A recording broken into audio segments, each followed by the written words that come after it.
Okay, good morning class. Selamat pagi. Okay, untuk hari ini, this is our first class for mathematics.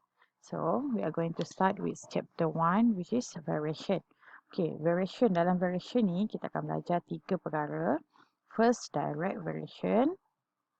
Second, inverse variation. And third is combined variation. Tapi, as for today, kita hanya akan belajar direct variation. Okay, so we learn direct variation. Why study this chapter? The concept of variation is commonly used in our daily life and in the field of science and mathematics. So variations ni boleh pakai dalam science and mathematics. For example, finding the distance travel in term of speed and given time. So yang awak pakai equation tu semuanya adalah variation. Cuma variation dia ada symbol dia, nanti kita tengok. Investigating the relation between the depth of the sea and the water pressure and others lah. So, symbol dia yang ni variation. So, awak belajar kan? Velocity or speed equal to distance over times. Kalau variation, kita akan kata speed varies directly with d and inversely with t. Macam mana tu? So, untuk hari ni kita fokus yang direct saja. So tengok ni, direct variation explain the relation between two variables such that when variable y increase, then the variable x also increase. So when y increase, x also increase at the same rate and vice versa. So awak kena ingat, kalau variation direct means mesti increasing or decreasing at the same rate, mesti sama. This relation can be written as y varies directly as x. Ataupun kalau kita nak tulis dalam symbol, y varies directly with x. So look at first example. The total wage of a part-time worker as a promoter varies directly as the number of hours he works. So, two variables awak kena tahu kat sini. The first variable is wage. Second variable is number of hours works. So, state the change on A, the total wage, if the number of working hours is double. So, remember that rate increasing or decreasing mesti sama sebab dia direct variation. So, if working hours double means the wage also double. B, the total wage if the number of working hours decrease. Since it's a direct variation relationship, so the total wage will also decrease by 40%. So see the number of working hours if the total wage is half. So gaji dah separuh. So what happened to the working hours? That means for direct variation means the number of working hours is half. Itu je. So dekat sini saya nak tekankan bila direct variation dia mesti sama. Kalau satu berkurang separuh, satu lagi pun separuh, kurang separuh. Kalau bertambah, dua-dua akan bertambah. Sebab itu nama dia direct. So for a direct variation, y varies directly as x can be written as, ni macam tadi.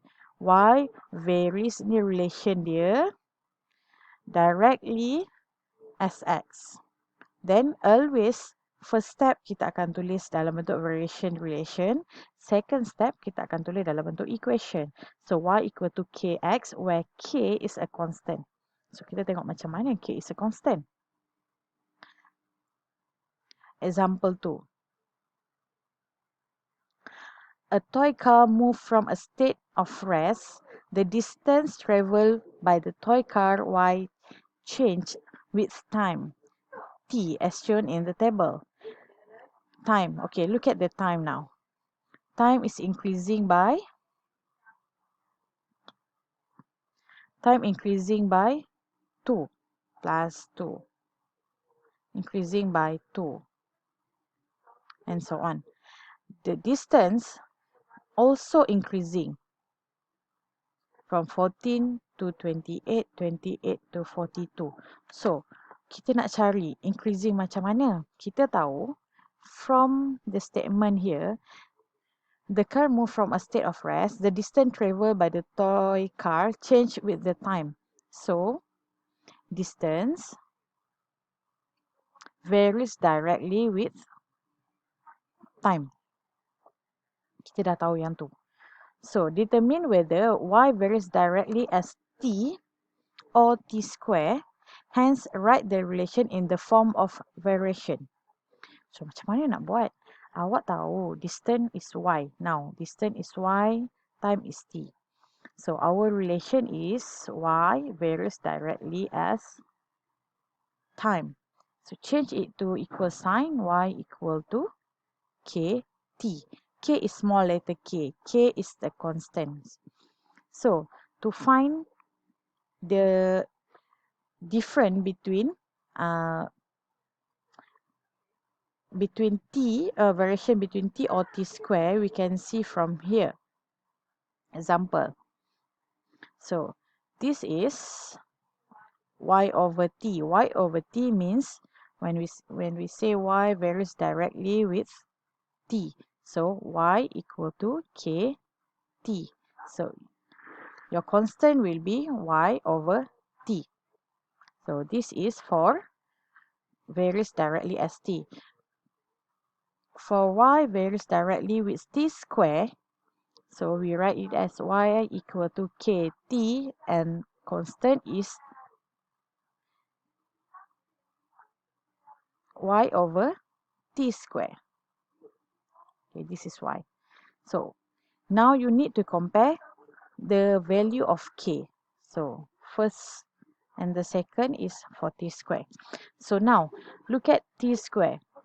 The value of constant. Constant means always the same. The value will always the same. Constant maksudnya sama. Mesti sama semua. So, for t square, k is not the same. Tapi, for over t, k dia sama. Always 7 no matter what value do you put in. So, from here, we can say that y varies directly as t because of the value of y over t is a constant. Hence, y varies directly as t. Y does not vary directly as t square because y over t square is not constant. So, k equal to y over t square. Since bila k tak constant, so dia bukan varies directly.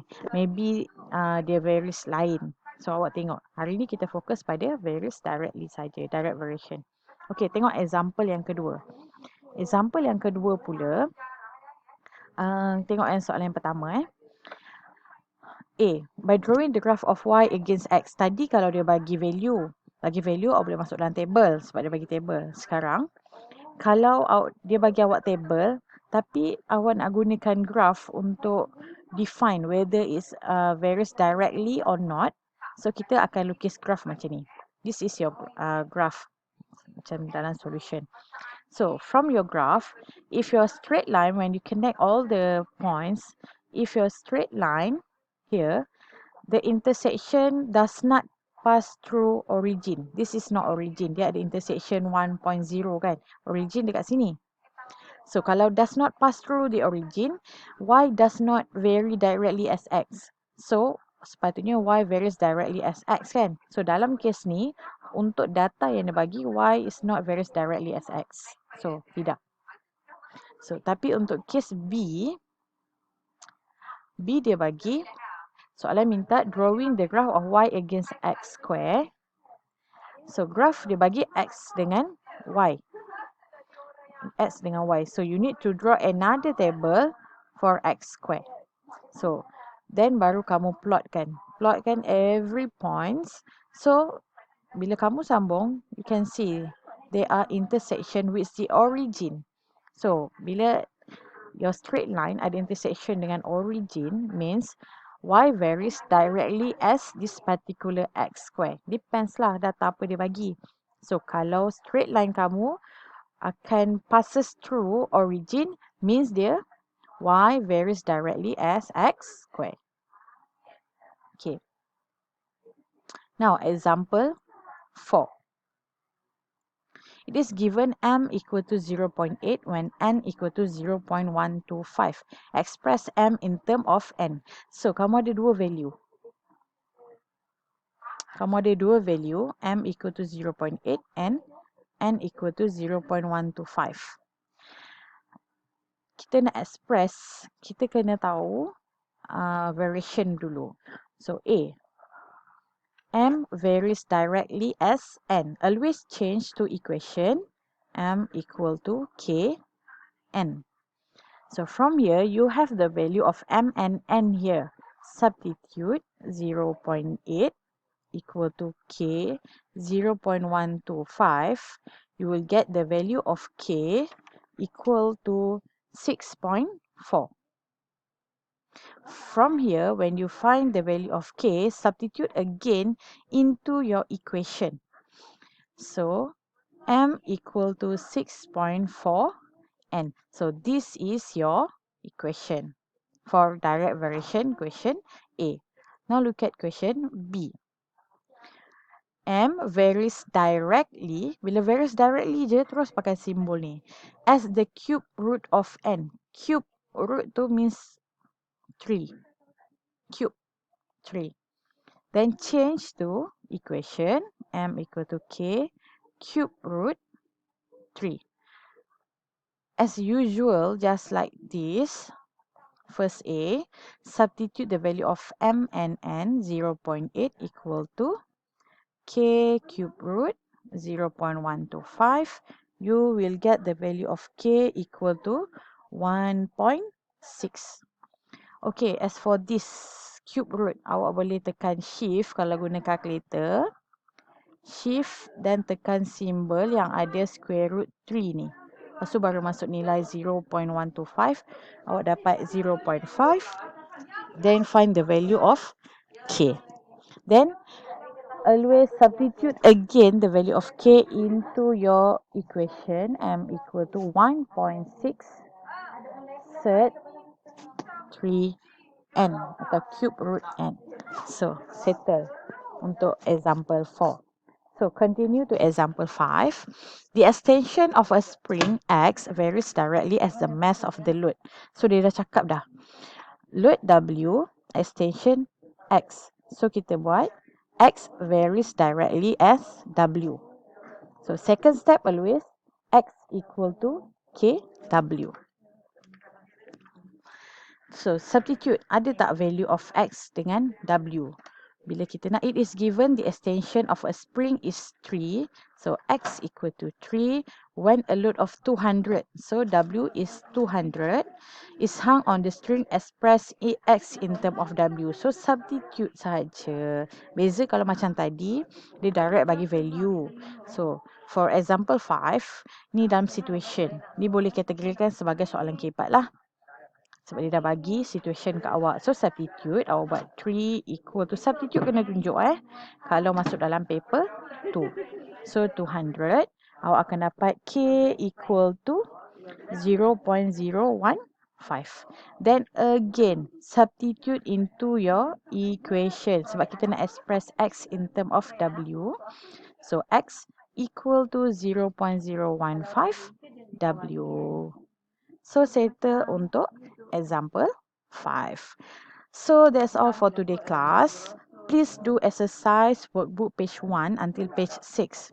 Question 1 until 6 only. Sebab page 6, dia ada question 7. So, awak buat sampai question 6 saja in your workbook. Okay, bye.